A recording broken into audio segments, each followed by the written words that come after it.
One thing I'm afraid I'm going to forget. Mm-mm. This is our 11 o'clock session. We have Jay Edwards. He is at the University of Oklahoma Libraries. He's going to talk to us today about thinking on your feet. And you can take it away. All right, thank you very much, Crystal, and big thanks to the rest of the Kansas Library Association team for their flexibility and adaptability for moving KLA online.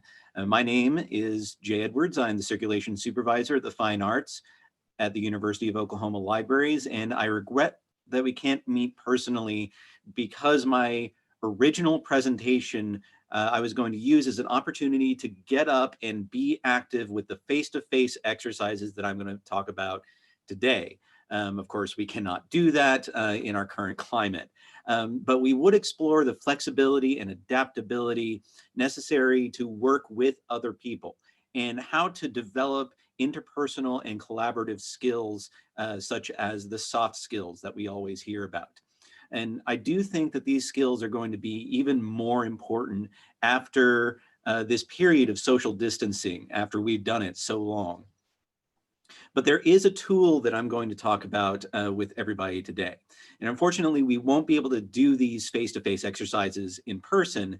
So I'm going to be doing some video demonstrations of a couple of the exercises that I recorded with some of my student employees here at the University of Oklahoma.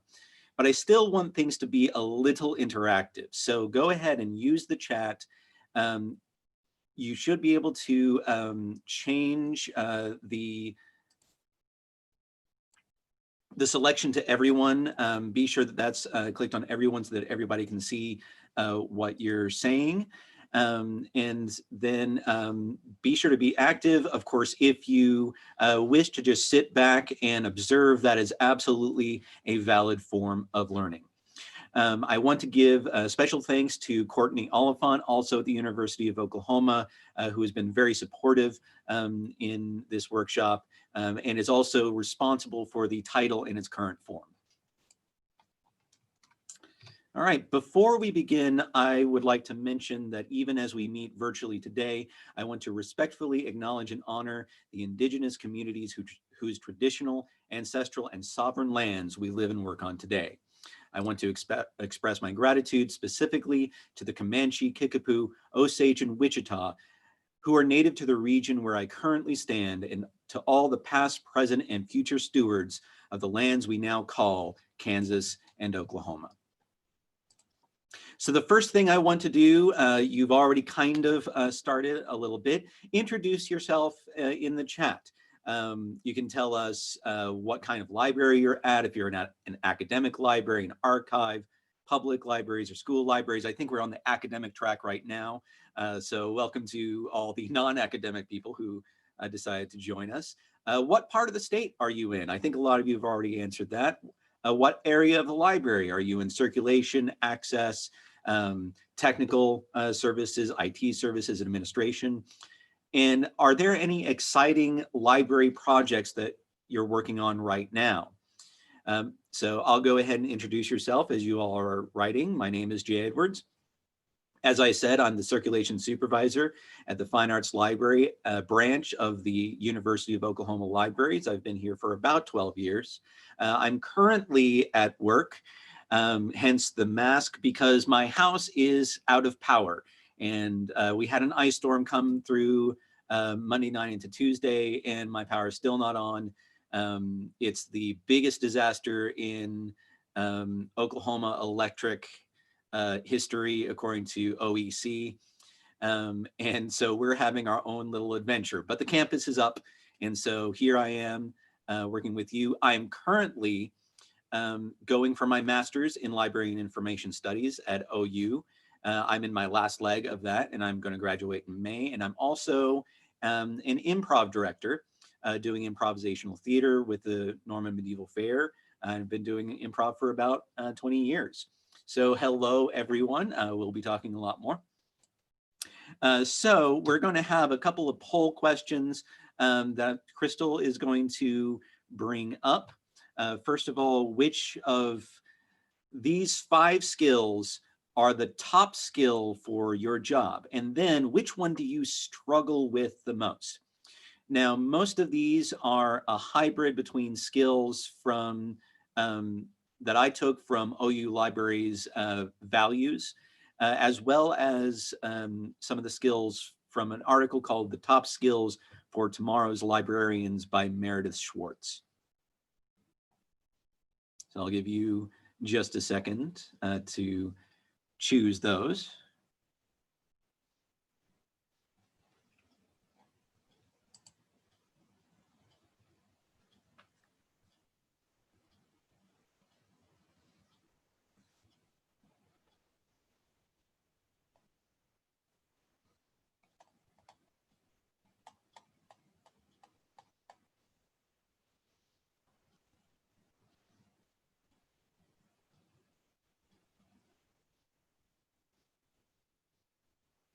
Okay. And what's the time limit on the poll there, Crystal? We have 42 of 54 answers, and it's been about 1:20. Okay, let's go ahead and look at what the answers are.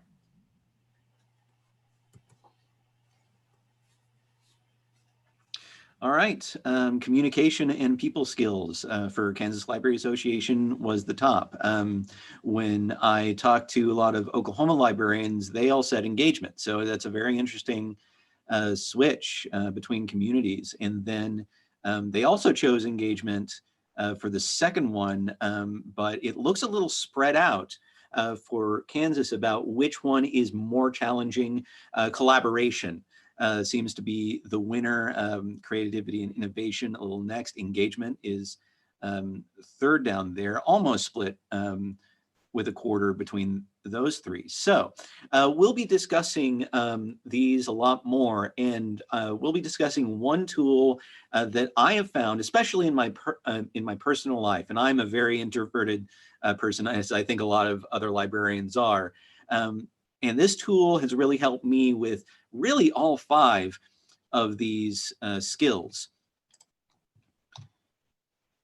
But before we move on, I would like for you all to put into the chat, describe a time that you experienced something unexpected or unpredicted in your library, and this is important, prior to the year 2020. Of course, I am saying that it has to be before 2020 because there was many things that we did not expect happened this year. But I want to talk about the day-to-day unexpected or unpredicted events that happen to us. This can be positive or negative. It could be, for example, be a patron question, a new project opportunity, or a new initiative that fell into your lap. And then what happened? What came of it? So I'm going to read through here. A waterfall in the stacks from a rainstorm. I've predicted that. One time, we actually had our HVAC pumping in humidity into our library. And so we had to jump up on our feet. We prepared some tarps that we threw over everything. We had to move books out of the way of condensation that was dripping down. Finding out you have to close a library for certain events, exactly. And administration moving other departments into the library. That's fun. Some new coworkers that suddenly show up. A vehicle drove through the front of the library. In that case, I hope that you called the authorities and they took it from there. So librarians offered appointments on tenure track. Nice, very lucky.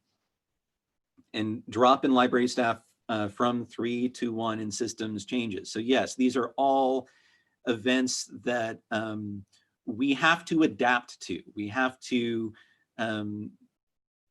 stay flexible. We have to get to the new normal. So how do we do that? The tool that I always use, and I found very useful, is this concept that comes from improv theater called yes and. Yes in yes and represents the acceptance of information that you receive. So what is this new reality that has just been thrust upon you? What is this question that a person comes up to the question and asks you? while and represents your response that specifically builds on the information you just received. So using this formula, we can generate, explore, and expand upon new ideas in new and surprising ways. Keith Sawyer, who is an education and psychology professor at the University of North Carolina at Chapel Hill, calls this phenomenon collaborative emergence. It's collaborative because no single participant can control the outcome, and the outcome is collectively determined by everybody. And it's emergent because the outcome can't predict it in advance, and it comes out of interaction with each other. So, for example, if we're talking about two people in an improv scene on stage, the first person might say, let's go to the movies. And the other person will accept that premise. Yes, we're going to the movies. And they say, yes, and let's sneak out of the house through the basement, implying that they're not exactly supposed to be going to the movies. And it also doesn't have to be literal. Someone might might say, look at all that water down there. And this example is from Alan Alda's book, If I Understand You, Would I Have This Look on My Face? And his example starts with originally someone saying, that's not water, that's a stage, completely blocking the other person's gift, the excuse me, offer that they give. But a better response would be saying, wow, what a lot of water, accepting the premise that there's a lot of water down there, and let's jump in. So there are several skills that are related to yes and these are all skills that both help make it easier to say yes and to collaborate with other people.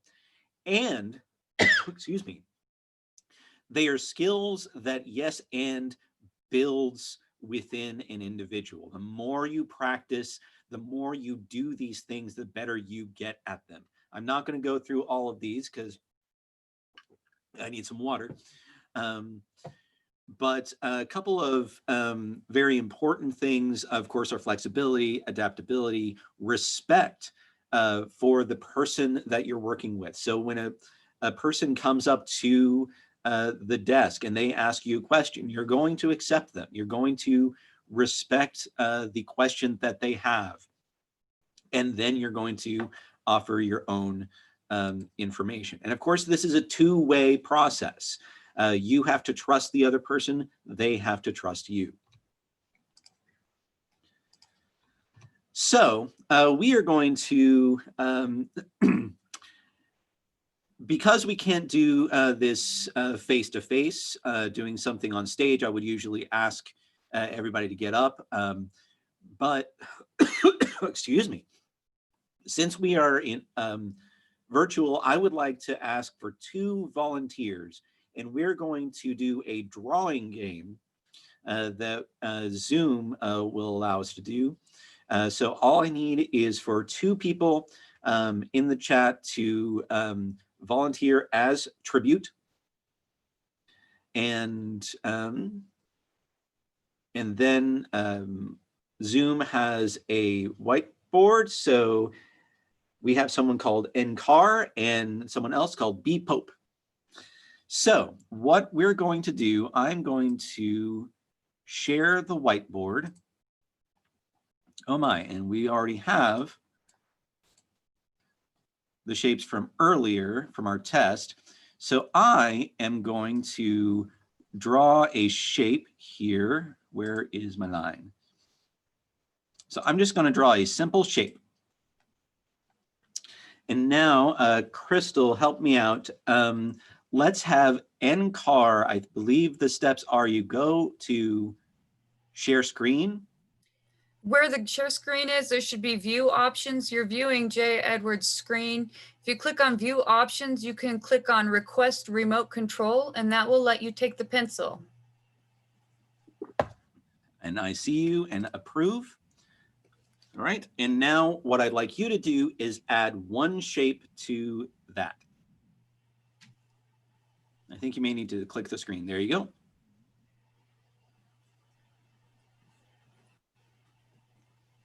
So just add any shape.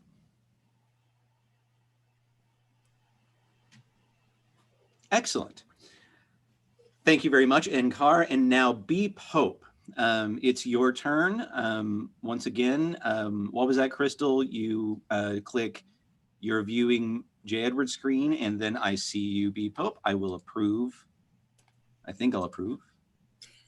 Uh-oh. What? Oh, no. I actually can't approve.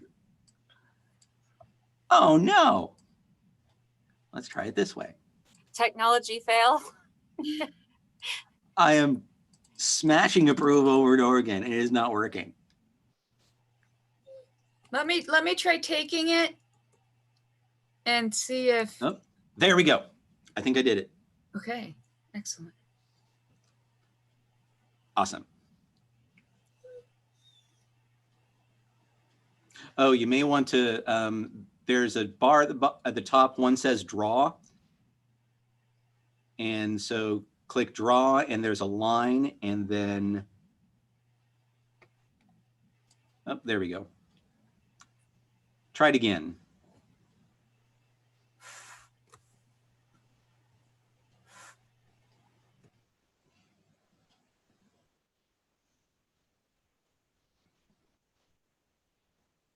Excellent.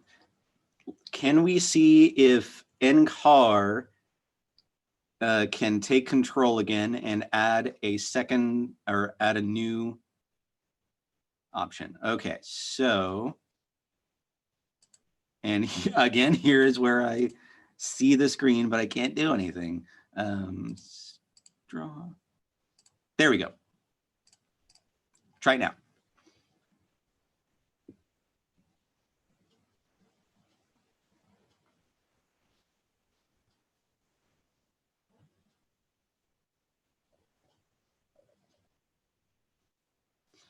Excellent. And then let's go one more turn, B. Pope.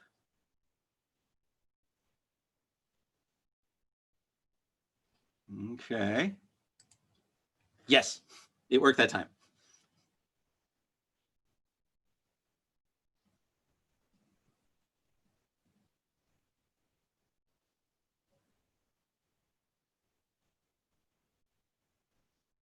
All right, excellent. So all we did is take turns making shapes. And to some of you, this looks really abstract. To me, this looks like my house right now, because I'm going to see if I can take control again. Abort control. There we go. So here is my house. Here is my kitchen window, which in reality is a little more square than circular. Here is the crack in my kitchen window from the branch that fell onto my house. And then here is the power line that we always watch because we're afraid a branch is going to fall on it. But we've actually been seeing some of the arcing from last night when branches have been falling on the power lines and making lightning in our backyard. So very, very nice picture of my house, everybody. Thank you very much. So I'm going to stop that, reshare my PowerPoint. Where did it go?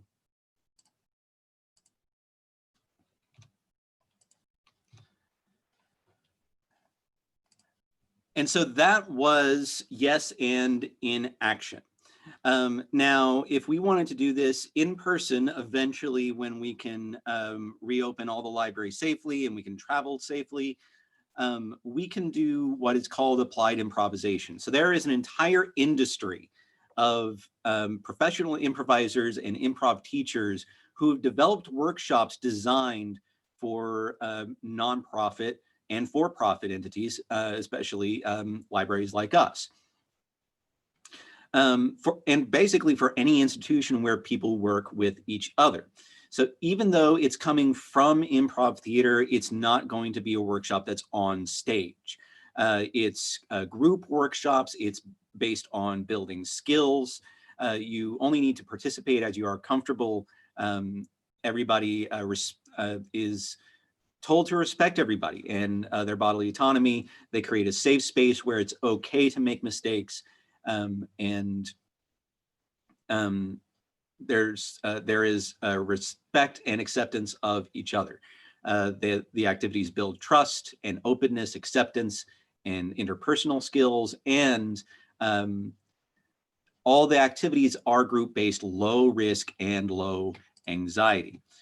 I have been doing some of these workshops. One on the left are for our new library students at the University of Oklahoma. And the one on the right are workshops specifically for librarians, where we explore things like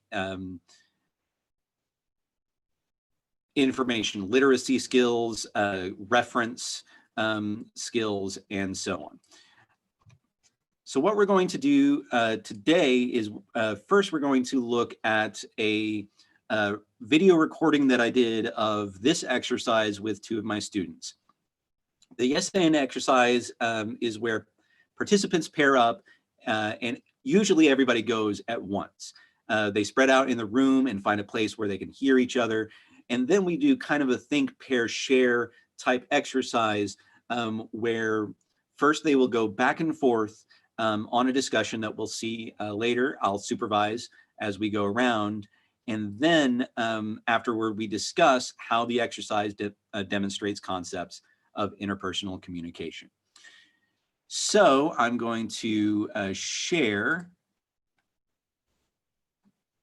this video, and hopefully we will be able to hear everybody. Let me know if the sound doesn't come through. So we are in the library at this point, but we're in different parts of the library so that we can have our masks off and talk to you. So this video will take about 4 minutes and 30 seconds. Hello again, everybody. I am here. I've invited our student employees at the Fine Arts Library, Chinere and Cecily, to help us demonstrate one of the activities that we do. Cecily, do you want to introduce yourself? Hi, I'm Cecily. I'm a finance and accounting major. And Chinere? Hi, I'm Chinere. I'm a psychology major. Okay, so what we're doing right now is a simple yes and exercise. The way it goes is that the first person is going to say one thing that they're going to bring on a picnic. The second person says yes, repeats the first thing, and then and another thing that they're going to bring on a picnic. Then the first person says yes, we'll bring that, and we'll bring this. This is not a memory game. This is just building on what the previous person said. So why don't we start with Cecily? One thing you'll bring on a picnic. Okay, I'm gonna bring a blanket. Yes, and I'm gonna bring some sandwiches. Okay, sandwiches, yes, and what about some lemonade? Oh, I like lemonade. I'm also going to bring some apples. Excellent. Apples. So we'll do this again, but this time, when you accept what the other person is bringing, I want you to do so with kind of a meh, dismissive attitude. All right, ready? Cecily, your turn. All right, I'm gonna bring a blanket. Okay, I'm gonna bring some cookies. Cookies. All right, well, I'm gonna bring some Pop-Tarts. The Pop-Tarts. Okay, I'm gonna bring some rice. Excellent. Rice at a picnic. So now we're going to change it up again, and this time, instead of a dismissive attitude, I want you to fully slap down what they're going to bring, and not just say no to what they're bringing, but I want you to justify why the thing they're bringing is the worst idea imaginable. Ready? Cecily, your turn. All right, I'm bringing a basket. I don't know why you would bring a basket to a picnic if we're just there to eat. So I'm just gonna bring some pizza. I actually hate pizza. That's the worst picnic food I've ever heard of. I think we should bring finger sandwiches. Well, I think finger sandwiches are stupid. Why would I want something tiny like that? Instead, I'm gonna bring some fruit punch. Fruit punch is the worst. I'm bringing lemonade. You don't have to drink it. Okay, well, I'm not going to drink it. I'm just gonna bring a big pitcher of water instead. Water? How boring. I hate that idea. But Excellent. So let's switch it up one more time. And this time, let's accept what the other person is going to bring. And I want you to tell them why it's the best idea in the world. All right, Cecily? Okay, I'm bringing waffles.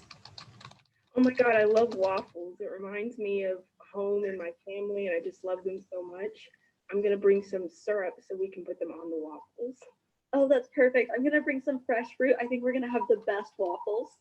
Oh my gosh, and to top that off with the fruit on the waffles and the syrup, I'm gonna get some whipped cream so that they can look pretty. You read my mind. I love that idea. You know, I'm gonna bring some like chocolate chips and stuff too, just in case we want something sweet with it. Oh my gosh, that sounds so good. I think I'm gonna bring like some flowers so that it will like make the scene. Perfect. I'm gonna bring some coffee. Do you want creamer? Like, how do you like your coffee? I like a lot of sugar in my coffee, so I'm gonna bring sugar for our coffee. Perfect. Awesome. Sugar. Well, thank you very much, Cecily. Thank you very much, Janere. Mhm. Right. And next, we'll do some word at a time. Whoops. Let's not watch that whole thing again. So, new share. Back to yes, Ann. Okay, I think everybody has some, do we have the reactions on Zoom? There's a little applause that we can do. So if everyone could applaud for that, or there we go. If you have any observations on that, anything that sparked your mind, go ahead and put those in the chat. But I'd like to point out, did anyone notice how that last one was different? In the first two, where we had the neutral one, and then the sad one, and then the angry one, it was a little hard for them to come up with the next item, and they were coming up with random things. But when they were agreeing with each other, they started to stay on topic. They were bringing waffles and fruit and things that actually all go together. And when I have discussions with everyone on how they feel about that, obviously the last one is the best one. But I also tend to ask, which one do you think is worse? The one where you're dismissive, or the one where you're rejected? And sometimes it's about 50-50, but people tend to drift toward dismissal as the worst thing. Partially, I think, because the rejection is a little cartoonish, and they get to things like, I'm allergic to Chardonnay and pigment's baskets have killed my father, and such like that. But when you're dismissed, it really makes you feel devalued. And I think that is something that we feel in libraries a lot more often, because we talk a lot about library anxiety, which is the intimidation that a person feels when they go into a library that keeps them away from the front desk, keeps them from talking to librarians. And that intimidation is very real. But if you work from a position of yes and, that's really helpful for keeping them comfortable, making them feel like they have value, feeling like they're not embarrassed to say that they don't know something. And it's also very hard to come up with the next thing. But when you're accepting, you start building. Now, with all of this said, most people are okay if you do have to say no, if you do have to reject them. Say, for example, a book is checked out, or you can't double book yourself because you're already booked. there's this quote from Marshall Field that says, we all know the quote, "The customer is always right." But the full quote from Marshall Fields is, "Right or wrong, the customer is always right." So we're acknowledging that the customer can be factually wrong, and your coworkers can be wrong, and I can be wrong. We can all be wrong. But our job is to help make the customer right. So obviously don't yes and abusive or inappropriate behavior, and don't yes and illegal activity. But you can use this process to help make the customer be right, even if they are factually wrong. So the next exercise is a collaboration exercise called Word at a Time. Let me get my notes up. And that will be explained in the video. So I'm going to once again share this and start. And this will take about 3 minutes. All right, welcome back, Janere and Cecily. We're going to do a word at a time game where each of us will add a word to a sentence until we have completed a little story. So, Cecily, why don't you give us a person's first name? Jeremy. Right. And Janere, an occupation. Chef. All right. And you said Jeremy? Mhm. All right. So this is a story of Jeremy the chef, and all we know is that Jeremy is a chef. All right. We'll go in alphabetical order. So, Cecily, you will start. 1. Day. The Chef. Jeremy. cooked A. Lasagna. that Was. Filled. with Cucumbers. And some Avocado. Jeremy. gave The. Lasagna. to Children.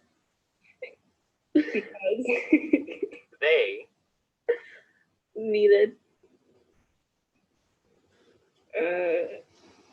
lasagna.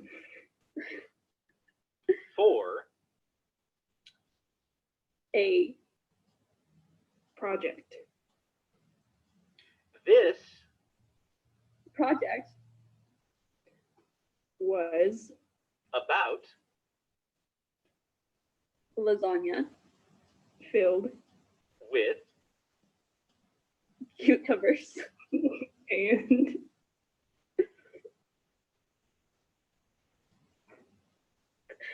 love.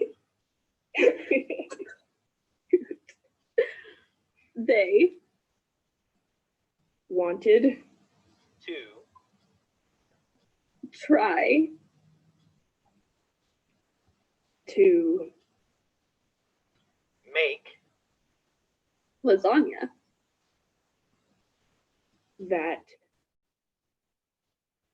Jeremy Created. so they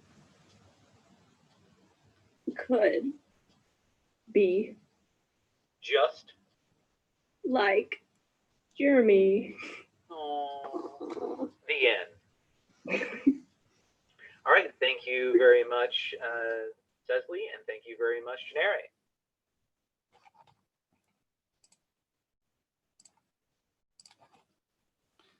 Okay.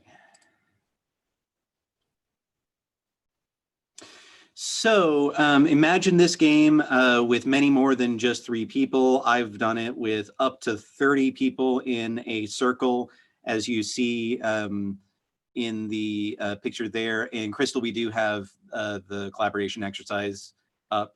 I did share that screen. I just want to make sure that I'm sharing the right screen. You're back on your slides. Awesome. Thank you very much.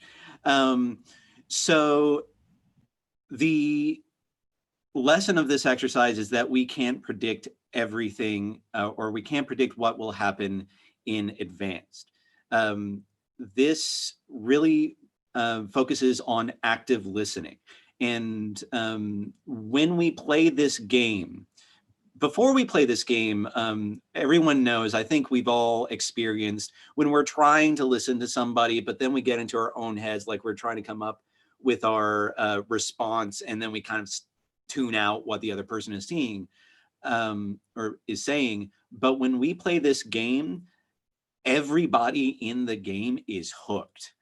They are actively paying attention to the other people. And even it works with huge groups up to 30 people because everybody is hooked on every word. Of course, by the time it gets to your turn, you have no idea where the story is going to be, because every person is going to have to make a choice about what word to use. And their choice could put the story in any different direction. And one thing that I also say about this game is that there are no small parts. There are, of course, lots of nouns and verbs throwing around, but sometimes, even in a big group, sometimes it comes to your turn and the word that you have to say is something like the or an. All of the conjunctions, all of the prepositions, all of the functional parts of the sentence.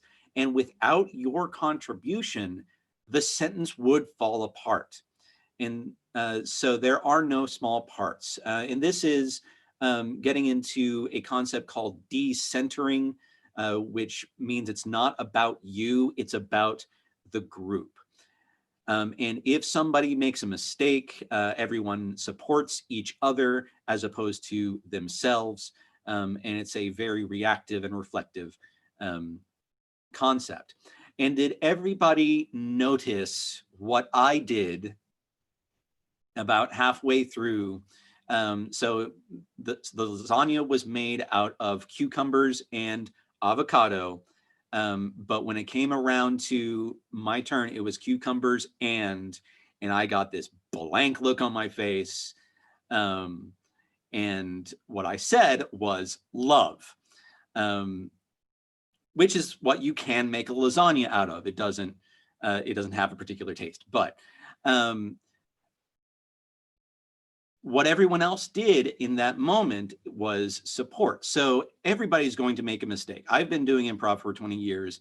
I'm going to make mistakes like that, where I just blank out, some synapse doesn't fire in my brain. But one thing that makes Yes and so powerful is that it accepts the mistake and it doesn't even see the mistake as a mistake. And so we can see it as a new contribution that we can fold into the greater whole. We did make a second video with me not making a mistake, but I have not shown that one because mistake coming up, it's such an important aspect of improv that we can help each other. So even if we do have to say no to someone, our job is to not see that as a mistake, but as an opportunity for something new. So there are several deeper things that we can get into with librarian level concepts. We saw what I do for the students. There are several other, what we do with the students are the teamwork and collaboration and the user services. But we can also get into librarian concepts like the reference interview, where a person comes up and asks a question and we help them find the information we need. Those are entirely improvisational. And a lot of schools and workshops have found difficulty replicating what a reference interview would look like, because who knows what anyone is going to come up with. And the same with instruction. actually being in the classroom and teaching these things. And so what we can do with improv is break down these skills into things like active listening, things like support, and all the skills that I've referenced up front. Even if we break it down to like, sometimes I have problems maintaining eye contact with somebody. So let's play a game where we really work on maintaining eye contact with someone. And then information literacy is something that I'm still developing. And I have this idea that when you're looking up information in a catalog or a database, you are essentially improvising with the database. The database is accepting the information that you search with and then says, and by providing you with information in response. So the user needs to learn how to yes and the database back, how to be aware of what you're saying, what the database is saying, and so forth and so on. So I explore a little bit of this if you want to get really dive into the academic justification. I published in the Texas Library Journal this summer with a contributed paper called Lessons from Improv Theater. So I believe Michael earlier asked me if there were some resources, especially for those who are who live away from the cities in some of the smaller libraries that you can use to get some of this improv experience and to even have bring improv to your town. There are national resources. The Improv Network is a network of festivals and improv troupes. The Applied Improvisation Network is a network of improv professionals who connect with for-profit and nonprofit institutions to work with them. And then Library Improv is a blog by Jill Metcalf that lists out several of these exercises so that you can individually take the exercise to your library and try it out on your own. There are also some local resources. My power has been out, so this was just about the research that I was able to do in about 30 minutes before I got online. So there are probably going to be more local improv groups in your own communities. So look for those within your communities, but they will hold workshops and classes and shows. And of course, I left the Oklahoma City contact information up. If I haven't mentioned, my power's out. So this is the best I could do for today. But also check your local schools, your colleges, and your universities, because almost every university will have some kind of improv group or a theater group. Even the theater teacher at your local high school might have some improv experience, and they can come by and may be able to teach workshops at your library, both for the public and for the librarians. One thing that I always recommend are board games. Board games provide excellent opportunities to practice things like situational awareness, flexibility specifically within structure. So these are the rules and what are all the different things that you can do within it. And then there are various levels of interpersonal interaction. There are some games that are entirely improvisational. Things like Dungeons and Dragons and other role-playing games. Fiasco is one of my favorites. And then like guessing games like Secret Hitler and Coup, where some of you are the bad guy and you have to figure out which one is which. And then there are several venues. Of course, during the pandemic, I recommend playing at home with your family and your own pod. But there are also board game cafes.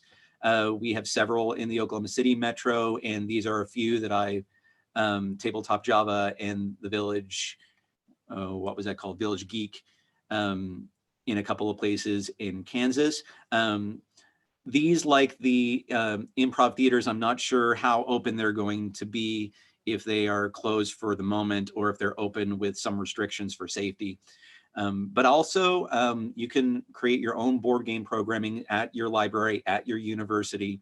And if you do that, I recommend that you participate in playing board games with your community.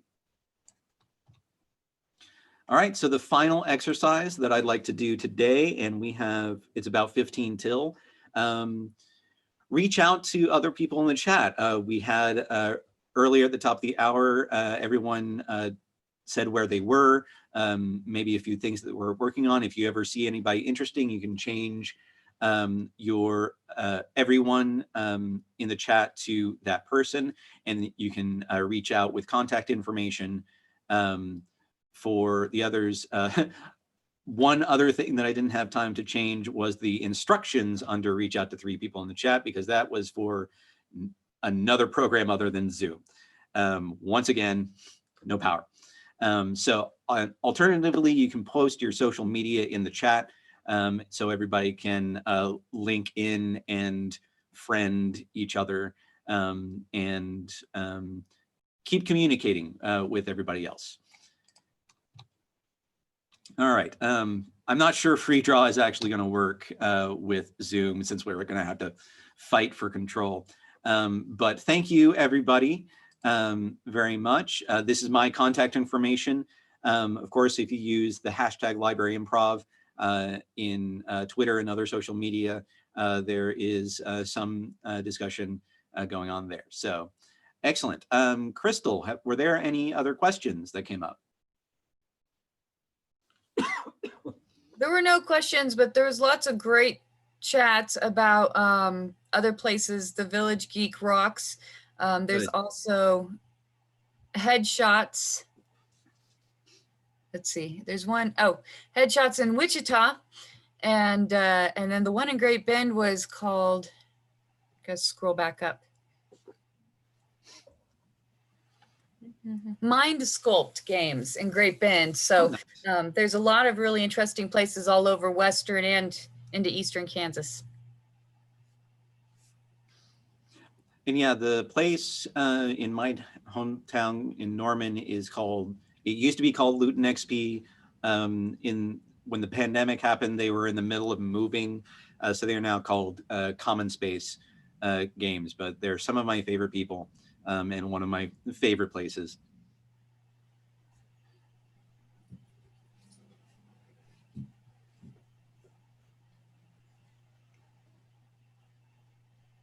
Excellent. Thank you very much. And yes, I hope that in the future, when we can be a bit more face-to-face, that I can actually come up and meet you all in person and actually play some of these games and a few others, because I always feel like, and one thing that I always find is that after some of these games, the student employees specifically start talking a lot more. Because they usually come in and they're very, very timid. They don't know everybody. But these are great icebreakers, great collaborative games, and everybody is much more open, which makes them more likely to substitute for each other if they have to miss a shift. So. This was a fantastic session. I'm going to go ahead and stop recording. All right. Thank you very much.